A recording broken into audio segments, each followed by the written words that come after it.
Is there even any point to reviewing a Mario Kart game? Like, ready? Here we go. It's Mario Kart. It's good, it's fun, and almost everybody will enjoy it. There you go! Review over. Thanks for watching.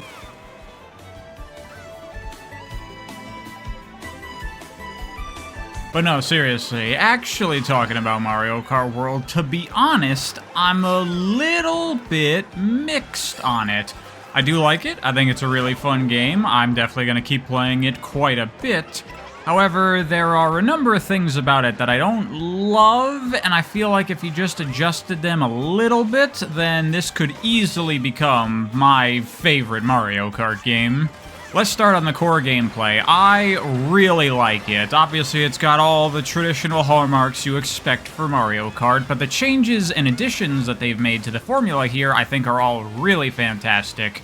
I guess first we can talk about the omissions. They got rid of the anti-gravity stuff from Mario Kart 8, which I'm fine with because while it was cool for spectacle, gameplay-wise it didn't really vary things up significantly, so no big loss in my opinion. And in its place, we get the vehicle transformation stuff, where now instead of hang gliders, we have planes, and we have the addition of turning into jet skis or boats or whatever to go over water, which is neat and does change the way that you race more significantly than the anti-gravity stuff did, so that's cool. But the stuff I like a lot more about Mario Kart World is the new mechanics and abilities they've added to the game, primarily jumping, wall running, and rail grinding. These are all really cool new mechanics that open up a lot of additional opportunities for way more advanced play than you've seen in a lot of other Mario Karts. For one, it just opens up a lot more routes and opportunities on the tracks. There's a lot more split paths and different ways you can progress forward, either, going forward on the ground or get up to the higher area or wall run up here to get to a different place, get on these rails and take that for a shortcut. Like, lots of cool stuff right there. But even the basic jump itself offers quite a bit of depth that's never existed in a Mario Kart before. A lot of decision making about how you want to use it. Because for a while, I was constantly charging jumps on any straightaways, because I figured, well, when you land, you get a boost, so it's probably faster to do that. But I actually discovered that charging and the jump itself both slow you down to the point where you end up losing speed, even with the boost considered. So if you're just going straight, it's better to just drive, which at first I was like, well, that's kind of lame and doesn't make sense. Like, I should be able to actively do something to speed myself up. But then I realized that actually adds a lot more depth to the system, because if you were sped up by jumping, then you just do it constantly without thinking about it. Now, however, there are opportunities where jumping can speed you up, and it's about looking for those opportunities and preparing for them ahead of time because you have to charge it. For example, if you have the opportunity to boost off of a boost panel or a mushroom or even drafting other racers, that's a great time to charge because the speed increase will override the slowing down from charging, and the jump itself will allow you to preserve your enhanced speed a little bit longer even after the boost ends, and then that can be used to, say, cut corners and go a little bit further for a slightly bigger shortcut. Plus, in general, you can just use the jump to cut corners a little or go over grass areas to not have to go around them. Also, another cool thing is if you jump into any kind of like pole or some sort of prop in the environment, a lot of times you'll bounce off of them and get like an additional jump, allowing you to extend your jump and take even bigger shortcuts if you can really find those right spots to do it. And I gotta say, like, all this stuff combined with rail grinding and wall riding, it can open up some pretty freaking cool shortcut opportunities that give a lot of room for like player creativity, looking at these courses and thinking about how you can apply these moves to do some kind of crazy cool sequence, combining different moves together in different ways where you do a jump off the pole into a wall run and then go over the grass and use your mushrooms and you take this massive shortcut, and it's like, dude, this has never been a thing in any other kart racer I've ever played, and it's awesome. And I've started to see a little bit of what's going on in the speedrunning scene, and like, I'm barely even scratching the surface of what you can do with this toolkit. The potential here is immense, which could actually end up being a bit of a problem long-term for the game, because there's actually quite a high skill ceiling here, which usually Mario Kart tends to avoid to allow everyone to have a realistic chance of winning, but we'll see how that shakes out long-term, I guess. But at least for the fun factor, I think all the new mechanics and moves here in Mario Kart World are sick. Although one thing that I'm not 100% certain about is doing multiple tricks in the air. I would have figured that it would be like do more tricks and then you get a bigger boost when you hit the ground, but I don't think that's how it works, and I don't know if doing multiple tricks does anything, actually. If it does, please let me know in the comments. Another thing I like about World compared to Mario Kart 8 is the item balance. I was really not a fan of Mario Kart 8 and its items. A lot of them were like really frustrating and annoying to deal with, while other ones were like completely useless. Like the Piranha Plant, that thing was just garbage. And there are still some kind of crappier items in here, like the blooper's still there. Though they tried to buff it a little bit, it no longer clears off your screen when you boost. And it doesn't really show up in the rotation that often, so I guess whatever. But they've also made some of the more frustrating items a lot less annoying. Like the Lightning Bolt, for example. That thing was the bane of my existence in Mario Kart 8, and it's still kind of annoying. Like, you see this cool opportunity to do something really fun using your items, and then, oh, never mind. You lose all your items and you slow way down. No fun for you. But at least you grow back to size very quickly in this game, so you're not stuck several seconds in this really slow state. I also like how they've made coins a little more impactful here, because you can hold now up to 20 of them, but they're also harder to come by. Like, I felt in previous Mario Karts that you'll fill up to 10 coins really, really quickly and then basically never think about it again. Here, if you don't really go out of your way to collect coins, I've done many races where I never get more than like 6, and it is hampering my abilities, so it's something to think about. And there are new items to help you get coins, which I think all that works out pretty well. My favorite new item, though I guess technically not new, they've just added it to races for the first time, is the feather that lets you jump. Lots of cool shortcut potential there that I really like in ways you can't do with other items. It kind of feels like an alternative to the mushroom, how it lets you do different unique shortcuts that you can only do with the feather. And it also lets you dodge enemy projectiles. Actually, that's a thing I forgot to mention with jumping. You know, you see banana peels coming up, or a bomb, or a shell or something, and you can jump over it to dodge it, or even jump over like a green shell coming from behind you if you can pull it off. Really cool stuff. However, something I do dislike about the item game here in Mario Kart World is how much of it there is, because now with 24 racers on there, there are a lot more items flying around on the track, and that leads to a lot more chaos, a lot more randomness, and honestly, it's been leading to a bit more frustration for me. Because, you know, you're out in first place, you're doing pretty well, and then you get hit by a red shell, and then someone drives past you with a banana, and then you get hit by green shells. And, like, yeah, it's classic Mario Kart stuff, we all know. But I feel like it happens a lot in this game, because there's so many racers with so many items. And also the fact that items now automatically trail behind you. And I feel like the triples of bananas and shells come up a lot. I have never hit other people's items that they haven't even tossed out yet so much in Mario Kart before. And it happens to me too, you know, I get 3 red shells and I'm like, oh yeah, let's go. And then in 2 seconds, they're all gone because people drove into me.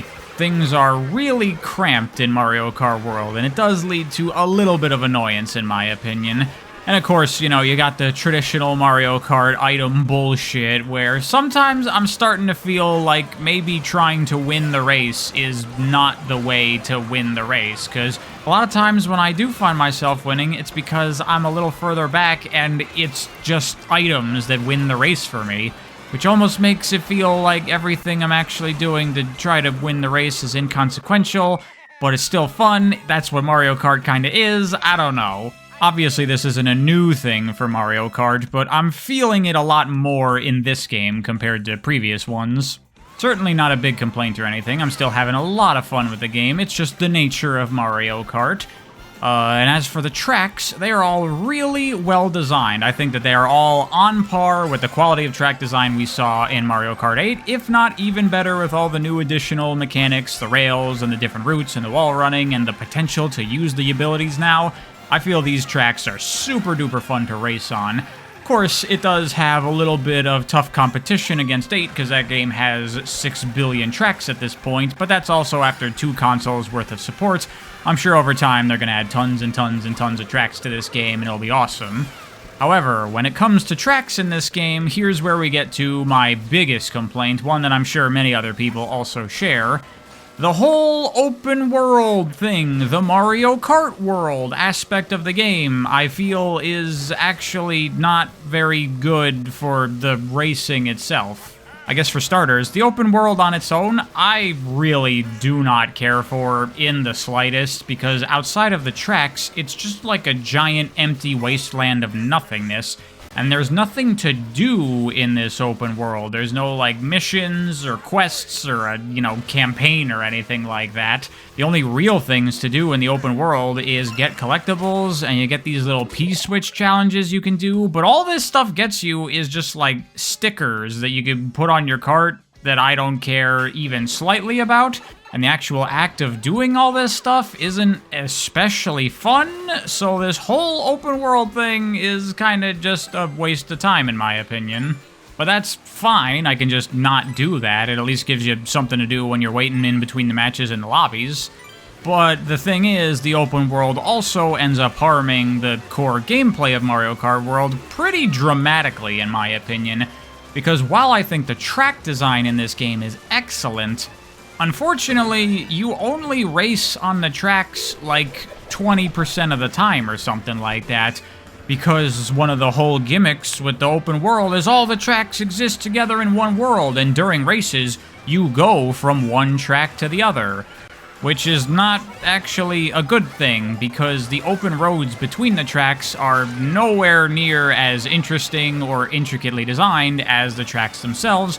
Most of the time, you're just going in a straight line with very little opportunity to do anything cool. Like if you get a mushroom, it's like, oh, I'm gonna cut a corner. You can't, because there's not a corner for another minute and a half or something.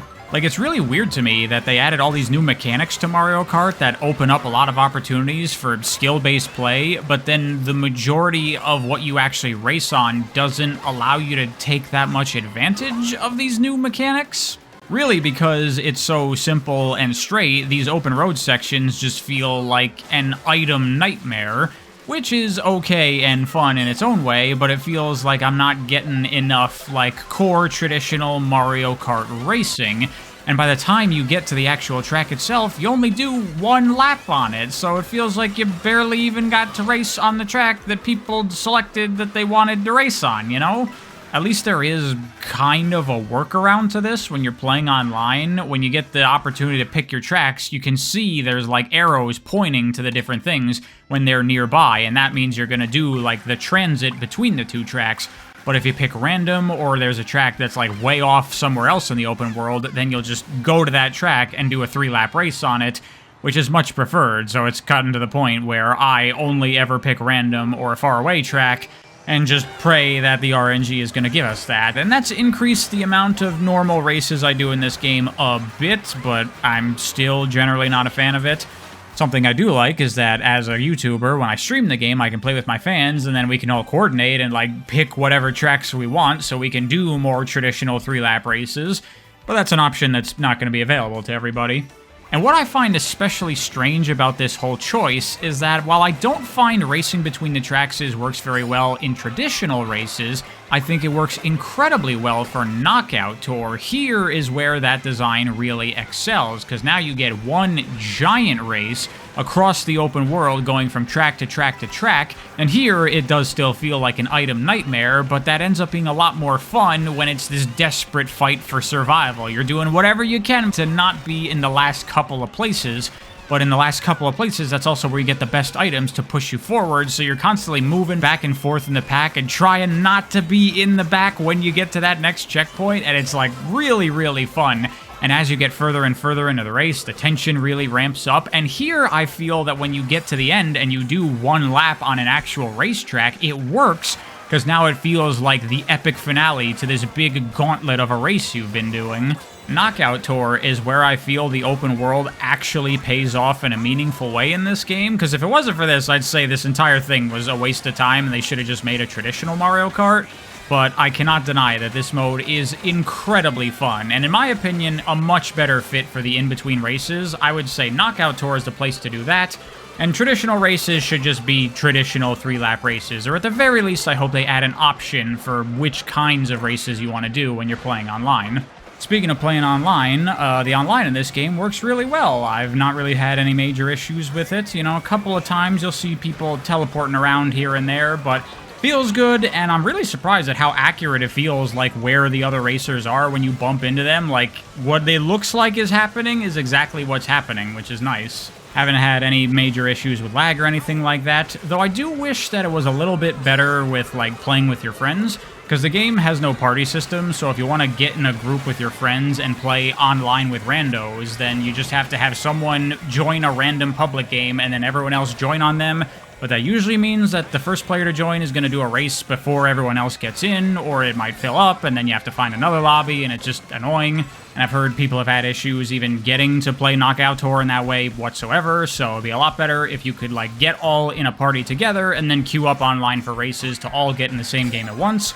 That is a standard feature of every online game ever, but you know, Nintendo. And I also wish that if you were hosting a private game, you could set the option to show the room code while you're driving around, because when I'm streaming and I want people to be able to join on me, I have to just open the room code and just leave it there on screen unless I want to, like, put it on the stream somewhere. But that should really just be something you could do in-game. Also worth mentioning Knockout Tour. This is just kind of the nature of these kinds of player elimination modes in games like this. When you're playing online by yourself, it's really good. Once you get knocked out, you can just go and queue for your next race. But if you're in a lobby or playing with friends, then if you get knocked out early, you're just going to be sitting there waiting for a while, which ain't too bad. It's still fun just to hang out with your friends and watch them race. But, you know, not exactly the best experience for everyone, so probably best played when you're on your own. So that's the gameplay stuff. Mostly lots of good things in there, lots of hits, but a couple of misses, but nothing that couldn't be fixed easily with a patch. Though, to be honest, I'm kind of doubtful that'll happen, because just for some reason, Nintendo and sort of Japanese companies in general, I get this feeling that they're not very good at, like, responding to community feedback. Like, I'm sure plenty of people are saying, like, hey, we'd prefer more 3-lap races, but I'd honestly be surprised if Nintendo actually did anything about that. That's kind of just how they are. When the game is what it is, that's it, and there's no changing it. But who knows, maybe we'll see. Certainly one thing I'd like to see added in the future is 200cc. That was the way to play Mario Kart 8, in my opinion, and I think it would be super fun in this game as well, so fingers crossed that might come down the line. But yeah, overall, really, really fun game. I'm very much enjoying Mario Kart World. I would say the only thing keeping it from being my favorite is how much you do those in-between races and how weak I find them. They fixed that and the other couple of minor things that I mentioned. I think this game would be absolutely incredible. And I think it goes without saying that visually this game is very nice. Not just the environments and everything, but really I want to give some high praise to the animation quality here. You know, we got the nicer, newer, more stylish Mario art style that I appreciate, but really the praise goes towards all the incredible work animating these characters when they're doing anything in their carts or on their bikes, doing all the tricks. Everything looks so freaking good and stylish in this game. It is so awesome. I've been switching up my character picks a lot more in this game compared to other Mario spin-offs just because I want to see all the animations that all the characters do because they're so nice. And oh my god, all the costumes you get with the characters. It's about time Nintendo lets us play dress up in a Mario Kart game properly, because like everyone loved that in Odyssey, and I'm loving it here, and I look forward to seeing all the new outfits they're going to keep adding. Though another minor thing they gotta fix, the character selection menu is a complete mess. They really need to just have it be that you select the character, and then a sub-menu opens for which costume you want for them. Because, like, seriously, how did anyone think this was okay? Also, of course, music in this game, incredible, continuing the modern trend of Mario jazz, and holy shit, it's so good in this game, and there are so many incredible remixes of classic Mario music, which, like, 8 didn't really do that very much, so it's nice to have that here, and these new remixes are so good, and just listening to all this music all the time while you're racing. My only major problem with it is that it's too low in the audio mix, and there's no options for changing the audio settings in this game. That's another thing that, like, are they gonna fix that? Are they gonna add options like that? Probably not, but I really wish they would, because I want to crank the music up way louder, because I can barely hear it while you're racing, which is a serious crime considering how incredible the music is. Now that I think about it, that's actually a really good summary of my thoughts on Mario Kart World overall. It's absolutely fantastic, but then they made this tiny little mistake that kind of ruins it a little bit. And you're like, come on, dude, just fix it, please. I guess one last thing I can talk about briefly. Normally I don't talk about prices much in my videos, but considering it was such a point of contention when Mario Kart World was shown off, I guess I should answer the question, is the game worth $80? No, absolutely not, in my opinion. It wouldn't even be worth $80 if all of the problems I had with it were fixed. I just don't think that there's enough value in this game for what it's asking for. You know, compare it to, like, I've been playing Doom the Dark Ages, which I picked up brand new for $70, and that felt like I was getting my money's worth. This game feels like it has less value than that one does, so I would say definitely not worth the price tag. But also, I didn't pay $80 for it. I got the bundle, so it was really $50 for me, and that's how most people are gonna get it. And I definitely say it's worth $50. It's a good game. It's a very good game. I like it. I'm having fun with it. I'm gonna keep playing it. It's still no Crash Team Racing, but you know what? It's a close second.